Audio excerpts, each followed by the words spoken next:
Nessa campanha que nós estamos já em andamento de libertação e avivamento, eu tenho visto Deus trabalhando.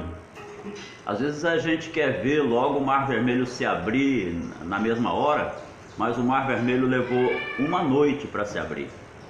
Moisés clamou, durante toda a noite soprou um vento oriental, no dia seguinte de manhã é que o mar estava aberto, né? Então tem o tempo de Deus, e eu estou vendo como Elias que clamou e no alto do monte, e o fogo Deus operou poderosamente, fazendo com que o fogo lambesse a água em volta do altar, comesse, devorasse, destruísse toda a oferta, né?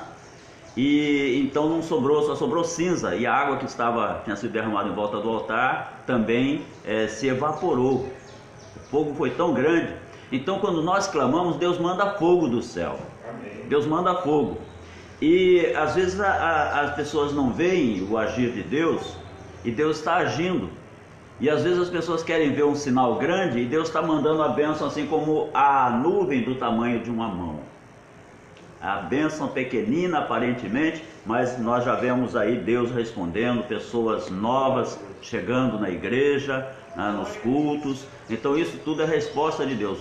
Esteve aqui um visitante semana passada e ele me falou o seguinte, que eles saíram de casa procurando uma igreja e foram num lugar aí, a igreja estava fechada. Aí passaram pela nossa rua Santa Clara, 151, e quando eles andaram um pouco, a esposa falou para ele, olha, eu ouvi uma música, eu ouvi um cântico, um louvor. Aí ele colocou no Google, e tem lá a nossa igreja no Google, né? Então ele voltou e subiu guiado pelo Espírito Santo. Resposta às nossas orações e jejuns, graças a Deus. Então não vamos desanimar não. Não vamos deixar de confiar, não vamos deixar de transmitir nossos cultos ao vivo para que muitas pessoas sejam alcançadas e abençoadas. Não vamos perder de maneira nenhuma a nossa disposição e o nosso ânimo.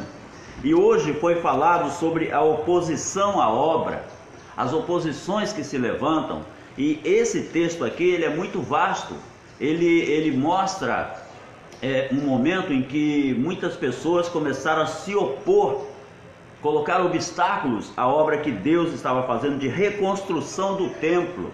Então nós estamos reconstruindo e o inimigo se levanta querendo fazer alguma coisa para impedir. Uma das coisas que o inimigo faz é lançar alguém querendo ajudar, alguém da parte de Satanás querendo prestar ajuda, querendo prestar apoio, querendo fazer aliança. E aquilo então vem e se o obreiro não estiver atento, vai fazer aliança com o que não é de Deus. Aqui no caso, os inimigos de Judá e de Benjamim, quando souberam que os exilados estavam reconstruindo o templo do Senhor Deus de Israel, foram falar com os líderes da obra para fazer aliança, se propondo a ajudar.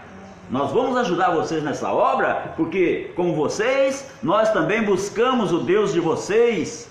Quer dizer, então eles foram ali se passando por servos de Deus, né? Se fingindo servos de Deus e tentando se infiltrar. E nós temos sacrificados a ele, desde a época de Esarhadon, rei da Síria, que nos trouxe para cá. Então, eles vieram com um subterfúgio para querer enganar o povo de Deus. Fiquem atentos aí, pastores e líderes, e nós estamos orando e jejuando por avivamento na igreja, né? E por libertação. Fique atento aí, pastor, líder, porque o inimigo muitas vezes vem com aparência de crente, com aparência de servo ou serva de Deus. Fica ligado. Louvado seja o nome do Senhor. Quando eu estava fazendo teologia, era um seminário que, por ser registrado no MEC e etc., ele não podia fechar as portas para ninguém. E tinha lá infiltrados pessoas que estavam fazendo teologia para combater o Evangelho. Tinham lá que eles não se declaravam evangélico, ele era de uma seita aí qualquer, e ele estava ali infiltrado no meio por causa de uma abertura que tinha sido dada, né?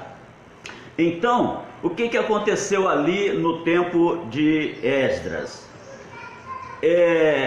se levantaram oposições. Durante 2 reinados, Deus já tinha tocado no coração do rei para mandar Israel, mandar Judá reconstruir o templo de Jerusalém, reconstruir a cidade, mas agora começa a oposição. E o que eles fazem? Eles mandam uma carta, os inimigos de Judá e Jerusalém, mandam uma carta para o rei Artaxerxes, que era o governante, digamos assim, era o governo máximo do mundo na época, era o Artaxerxes. Então ele estava, era como se fosse um governo de uma grande potência nos tempos atuais, né? Então, exatamente, como se fossem esses governantes dessas maiores potências do mundo, que elas exercem influência em todas as outras nações, né? Então, o que acontece? Esse Artaxerxes era um desses governantes, digamos assim, global da época. E ali foram os mensageiros, escreveram uma carta a Artaxerxes, e a carta foi escrita em aramaico e foi levada até o rei Artaxerxes.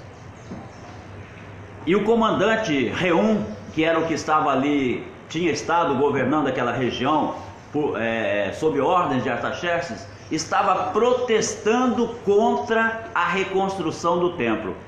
O comandante Reum e o secretário Sinzai escreveram uma carta contra Jerusalém ao rei Artaxerxes. Lá no versículo 8 você encontra essa palavra. O comandante Reum e o secretário Sinzai e o restante dos seus companheiros, os juízes e os oficiais de Trípoli, da Pérsia, de Ereque, da Babilônia, elamitas de Suzã e outras nações que o grande e renomado Assurbanipal deportou e assentou na cidade de Samaria e em outros lugares, a oeste do Eufrates, escreveram nos seguintes termos.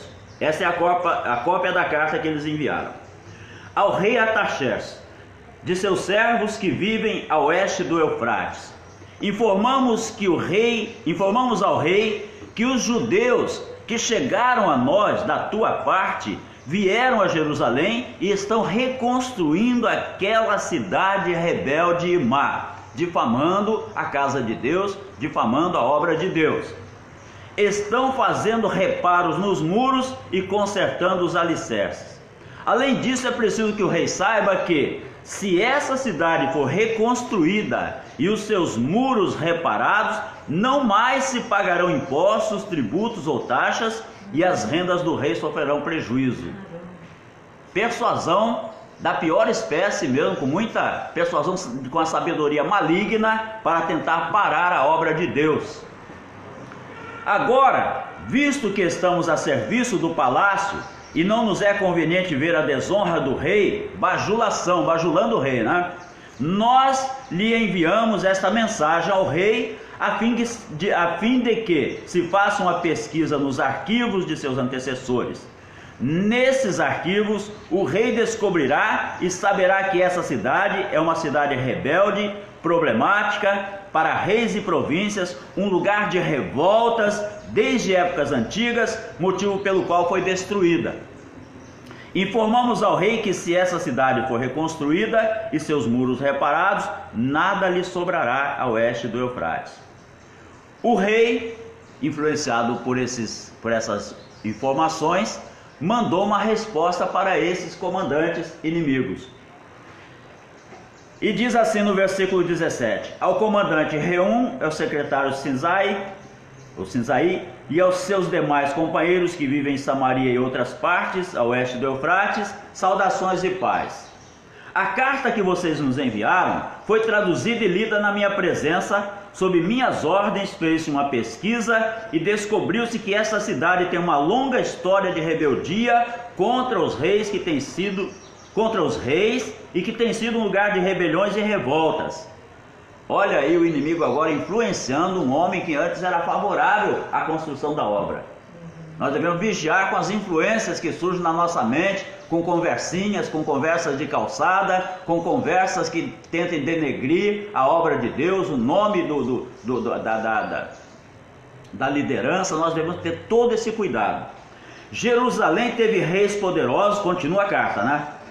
Do rei Artaxerxes para aqueles governantes. Jerusalém teve reis poderosos que que governaram toda a região a oeste do Eufrates, aos quais pagavam impostos, tributos e taxas. Ordene agora a esses homens que parem a obra. Olha a pressão em cima da obra de Deus. Ordene a esses homens que parem a obra, para que essa cidade não seja reconstruída enquanto eu não mandar. Tenham cuidado, não sejam negligentes nesse assunto, né? Não sejam negligentes, tenham cuidado, não sejam negligentes nesse assunto, para que os interesses reais não sofram prejuízo. Lida a carta do rei Artaxerxes para Reum e para o secretário e para os seus companheiros. Eles foram depressa a Jerusalém e forçaram os judeus a parar a obra. Estão prestando atenção, né? Forçaram a parar a obra.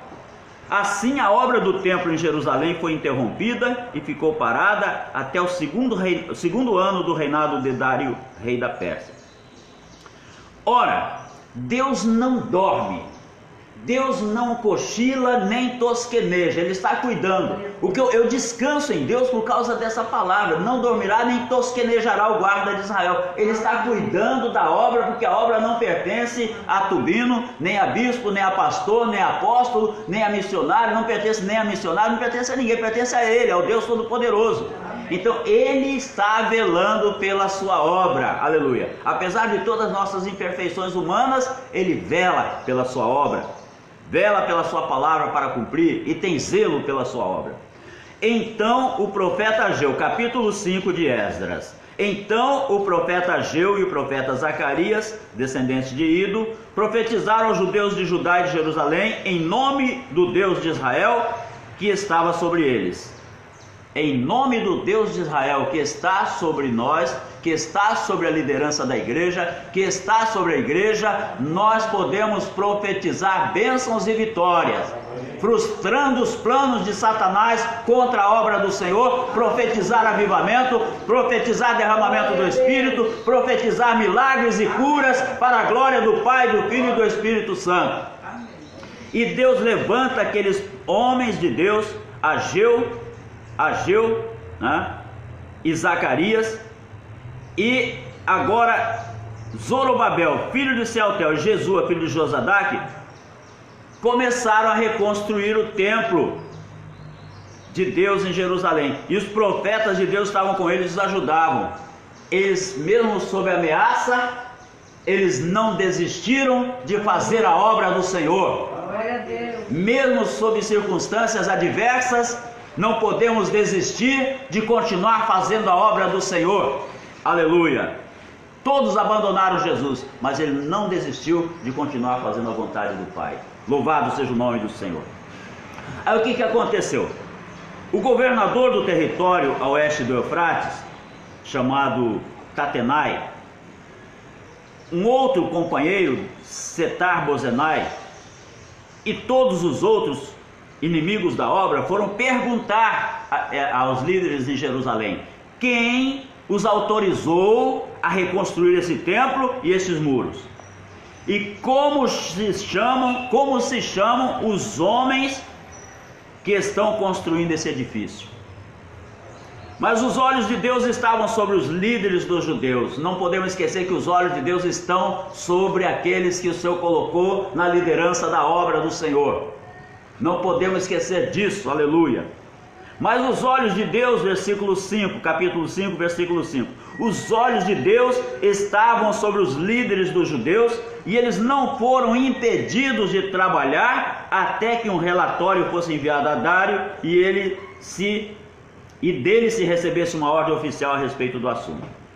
Esta é uma carta da cópia, uma cópia da carta que Tatenai, governador do território situado ao oeste do Eufrates, e Setar-Bozenai e seus companheiros, os oficiais ao oeste do Eufrates, enviaram ao rei Dário. O relatório que lhe enviaram dizia o seguinte: ao rei Dário, paz e prosperidade. Informamos ao rei que fomos à província de Judá, ao templo do grande Deus. O povo está reconstruindo com grandes pedras e já estão fixando as vigas de madeira nas paredes. A obra está sendo executada com diligência e apresentando rápido progresso. Então perguntamos aos líderes quem os autorizou a reconstruir esse templo, esses muros. Também perguntamos os nomes dos líderes deles para que os registrássemos para a tua informação. Esta é a resposta que nos deram. Aleluia! Olha só.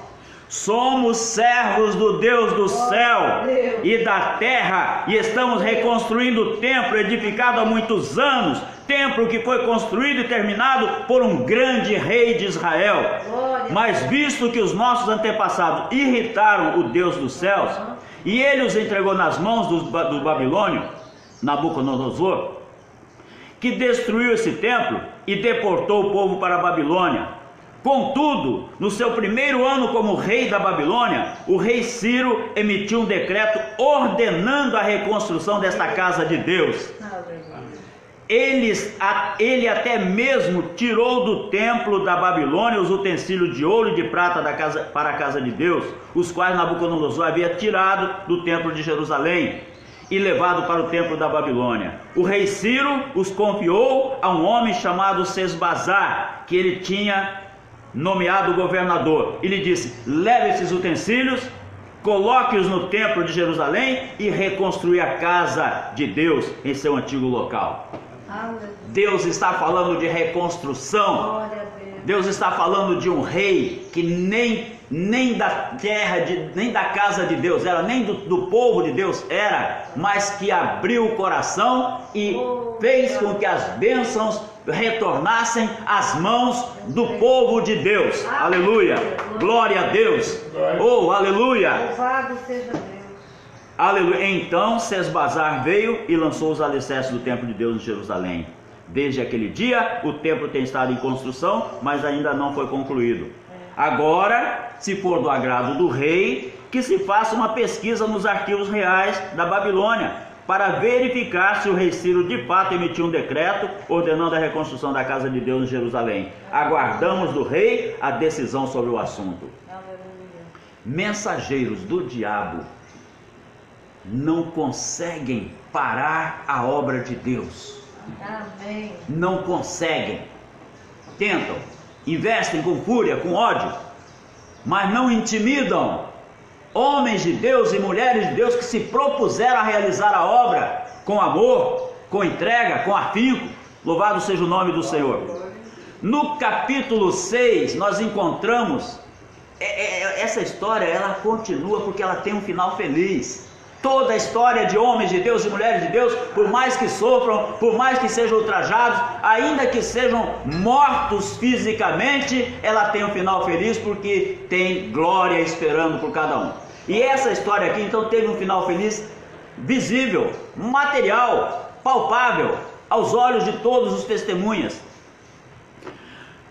Capítulo 6 começa assim: o rei Dario mandou então fazer uma pesquisa nos arquivos da Babilônia, que estavam nos locais em que se guardavam os tesouros. Encontrou-se um rolo na cidadela de Ecbatana, na província da Média, e nele estava escrito o seguinte, que Dario comunicou: no primeiro ano do seu reinado, o rei Ciro promulgou um decreto acerca do templo de Deus em Jerusalém nesses termos: que o templo seja reconstruído como local destinado à apresentação de sacrifícios e que se lancem os seus alicerces. Ele terá 27 metros de altura e 27 metros de largura, com 3 carreiras de pedras grandes e uma carreira de madeira. O custo será pago pela tesouraria do rei.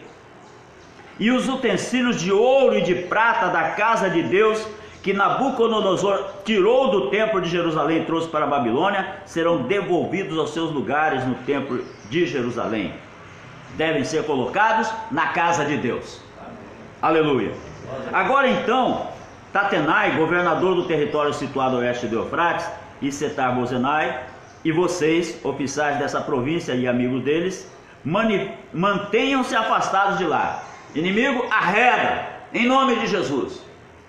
Inimigo da obra, arreda em nome de Jesus, porque a igreja está jejuando para que haja libertação e para que haja avivamento. Então, inimigos da obra vão para os lugares áridos do planeta, em nome de Jesus o Nazareno. Mantenham-se afastados de lá, não interfiram na obra que se faz nesse templo de Deus.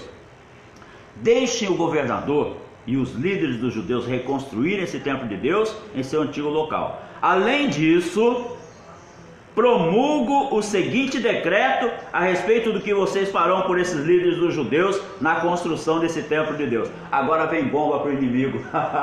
Aleluia, aleluia. Agora vem. Agora quem pode dar um glória a Deus aí? Bem gostoso. Agora vem, promulgo o seguinte decreto a respeito do que vocês farão por esses líderes dos judeus na construção desse templo de Deus. As despesas desses homens serão integralmente pagas pela tesouraria do rei, do tributo recebido do território a oeste do Eufrates, para que a obra não pare. Ou seja, vocês que estão governando aí, que já arrecadaram tributos, arrecadaram dinheiro, peguem esse dinheiro agora e canalizem para a obra do Deus de Israel. Essa foi a ordem do rei. Os inimigos agora iam ter que arcar com as despesas da obra de Deus, querendo ou não querendo. Esse é o nosso Deus, aleluia, louvado seja o nome do Senhor. E continuando o decreto: e o que for necessário, novilhos, carneiros, cordeiros para os holocaustos oferecidos ao Deus dos céus, trigo, sal, vinho, azeite, conforme for solicitado pelos sacerdotes em Jerusalém, tudo deverá ser entregue diariamente a eles sem falta, para que ofereçam sacrifícios agradáveis ao Deus dos céus e orem pelo bem-estar do rei e dos seus filhos. Aleluia. Dario foi tocado pelo Espírito Santo. Esse homem virou um crente lá no Império da Pérsia. Louvado seja o nome do Senhor. Além disso, determino que, se alguém alterar esse decreto, atravessem-lhe o corpo com uma viga tirada da sua casa e deixem-no empalado. E seja a sua casa transformada num monte de entulho. E que Deus, que fez o seu nome ali habitar, derrube qualquer rei ou povo que estender a mão para mudar esse decreto ou para destruir esse templo de Jerusalém. Eu, Dario, decretei que seja plenamente executado. Eita glória! Esse é o nosso Deus. Esse é o Deus que está aqui conosco. Esse é o Deus que está cuidando de mim e de você, amado irmão, amada irmã. Então, tendo recebido o decreto do rei Dario, Tatenai, governador do território situado a oeste do Eufrates, Setar-Bozenai e os seus companheiros cumpriram plenamente. Eu imagino como é que eles iam estar injuriados, humilhados, ter que fazer o contrário do que eles queriam fazer. Na obra de Deus é assim que funciona. Quando Deus está no negócio, quem tentar impedir vai ter que fazer o contrário do que queria fazer, queira ou não queira.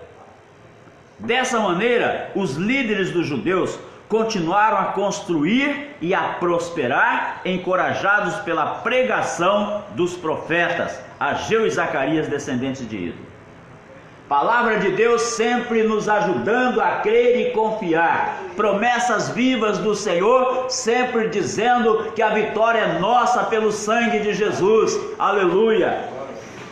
Eles terminaram a reconstrução do templo conforme a ordem do Deus de Israel e os decretos de Ciro, de Dario e de Artaxerxes, reis da Pérsia. O templo foi concluído no 3º mês de Adar, no 6º ano do reinado do rei Dario.